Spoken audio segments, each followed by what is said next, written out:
Welcome back to Sunrise Daily. We're live from Kaduna in Kaduna State, venue of the Kaduna Investment Summit. Well, to shed light on what this is about, we've got Gambo Hamza, who is the Executive Secretary, Kaduna Investment Promotion Council. Thank you for coming on this morning. Very much. Well, yes, this summit is going to start today up until tomorrow. Give us the background. Why now? Yes, as you're aware, the situation that the country has found itself today, the fall in oil prices, thereby fall in oil revenue, calls for diversification of the economy. Kaduna State has so many opportunities that it can offer the world, and we feel we don't want to continue relying on oil.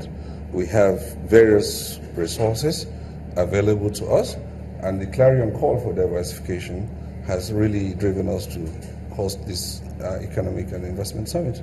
So what key things are you looking to particularly highlight for the summit?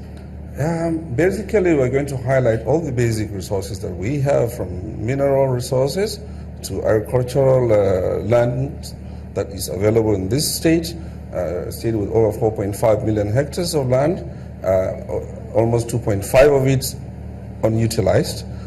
We have other opportunities for investment in the area of transportation, in the area of education, knowledge. As you know, Kaduna State is called the center of learning.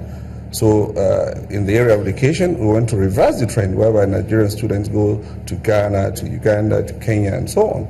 So a host of others. In housing, remember, we're also neighbors to Abuja. We have a fantastic land available that we call Buhari Area Access, that's available for housing development. In 20 minutes, you're in Abuja. So, yes, we have what to offer. Oh, that's definitely, when you talk about housing, for a lot of people, they can see light at the end of that particular tunnel in terms of going to Abuja because of the Kaduna Abuja Rail project that is coming on. That's what you're trying to tap into, I believe. Precisely.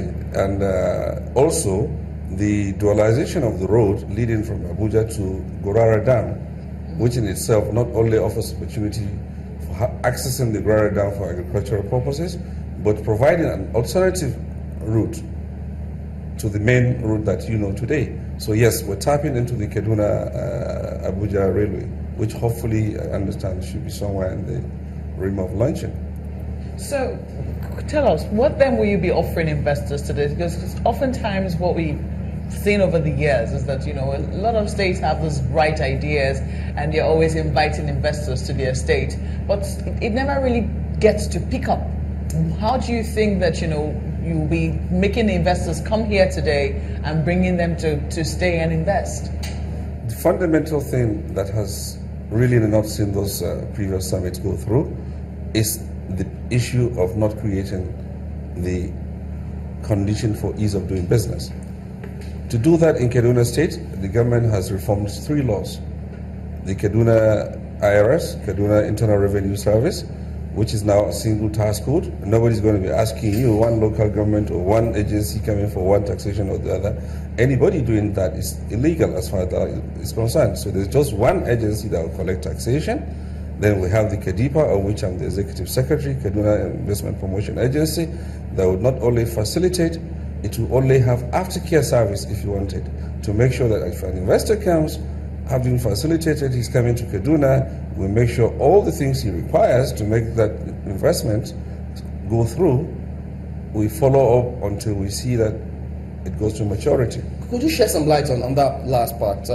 You say you have one code, no other person should come asking for tax. So does that mean that eliminates multiple taxation? Multiple taxation. The tax is one. The taxes that are there by law, we all know them, but so many agencies are collecting. And the investors get confused that who is doing the legitimate collection. So we have, like I said, the new tax code, the Kaduna Internal Revenue Service Code, Internal Revenue Service law, which was passed early this year, and we're having reforms, and it's clearly working. Also, we've set up the cages, Kaduna Geographical Information Services, which ensures that the issues of land are codified and centralized to make sure that your access to land, which is a major requirement for investment. Then, of course, you have the Kaduna Investment Promotion Agency law, which was signed into law in December 25th. Yeah. As we diversify as a country, see what we're going through within the petroleum industry, what are the incentives for farmers or would-be farmers, young farmers coming into Kaduna to start their own business? Thank you very much. For the young farmers, not only are we giving them incentives, we're even giving them opportunity for training. We have a program that is called CAD Steps, Kaduna State Entrepreneurship Program, and it's run in conjunction with Kaduna Business School, with the Bank of Industry, supporting the financing side of it.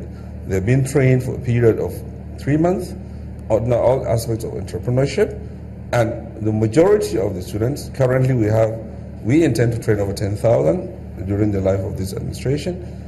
Currently we have over 600 under training. They're graduating in 2 weeks, and 80% of them are agricultural services, and we are going to help them locate where they want to locate. Do you have women and young girls amongst them? Kaduna State is very women-friendly. I'm very sure, I can assure you that.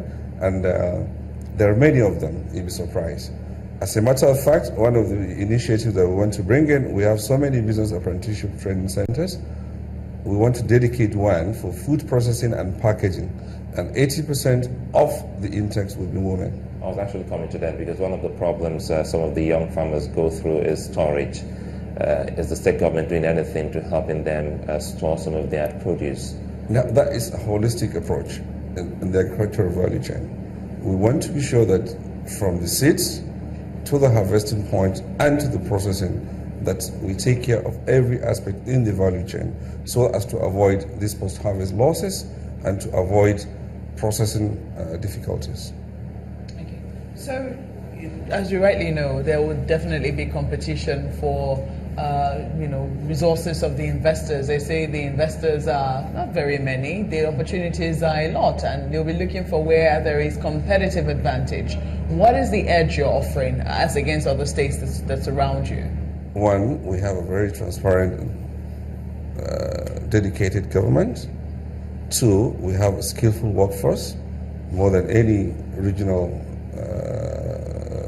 manpower. In which areas? Because that's a very big question when you say you have skillful workforce.